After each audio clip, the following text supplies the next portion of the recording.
हे बुधवंत साहेब ACP आहेत, यांच्याकडे तुमची केस देतो।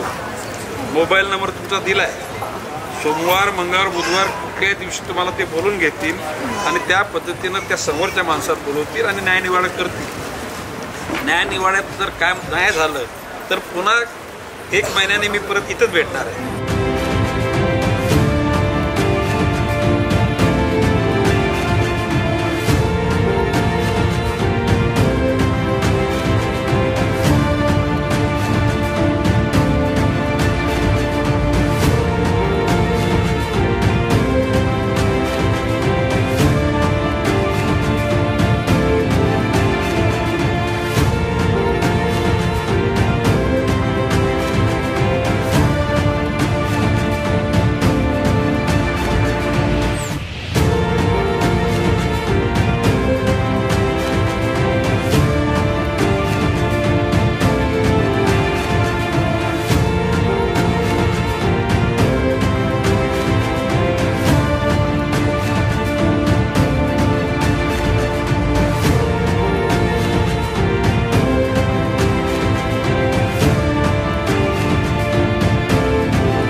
मी आता अतिशय म्हणजे खेदानं सांगतो की ह्याच्यातल्या ज्या जवळजवळ टोटल टोकन आले 640, त्याच्यातले 500 टोकन हे लोकांनी निर्माण केलेल्या समस्यांचे प्रॉब्लेम आहेत, म्हणजे मॅनमेड प्रॉब्लेम।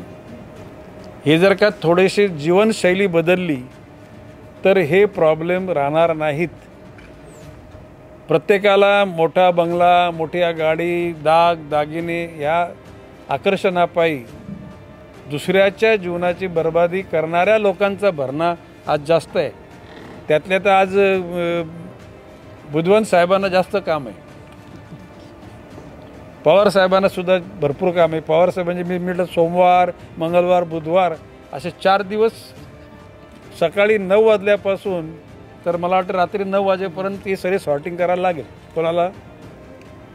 आता बाब असे की मला ह्या गोष्टीचा तसा आनंद नाही वाटत। आनंद वाटतो की लोक समस्या घेऊन येतात। काही लोकांच्या डोळ्यातून अश्रू आले। It was very difficult to bear, म्हणजे लिटरली आपल्या डोळ्यातून पण अश्रू यायचंच बाकी राहिलं। नॅचरल प्रॉब्लेम फार कमी आहेत। आपसामधले मतभेद, कुटुंबातले भाऊ भावाला म्हणजे बर्बाद करायला निघालेले आहे। आणि खरं म्हणजे आता मी ह्या सगळ्या अधिकाऱ्यांचे कौतुक करतो। आता म्हणजे माझ्यासारख्याचा तो मनातला आनंद आहे मला या गोष्टीचा की कायम लोकांचे, परंतु ह्या अधिकारी वर्गांनी आता 11.5 तास इट्स नॉट जोक। म्हणजे खरं म्हणजे तर म्हणजे कोणी जेवला पण नाही, खावला पण नाही। जेवला कोणी की नाही जेवला, ओके। म्हणजे खरं म्हणजे मी एकच सांगेन की ज्या दिवशी लोकांच्या सुखदुःखाशी समरस होऊन ज्याला काम करता माणूस ना त्याला भूकत पण लागत नाही। आणि आता ही एनर्जी कशातून आलेली आहे की लोकांच्या दुःख दूर करण्याचा प्रामाणिकपणे प्रयत्न केल्यामुळे आलेलं आहे। आता खरं म्हणजे माझी एकच इच्छा आहे की कालांतराने सगळ्या समस्या सुटाव्यात आणि दरबारामध्ये ते एकटा गणेश नाईकच असावा, दुसरा कोणी येऊच नाही, म्हणजे सगळ्यांच्या समस्या सुटलेल्या असतील, तो मला आनंदाचा दिवस असेल।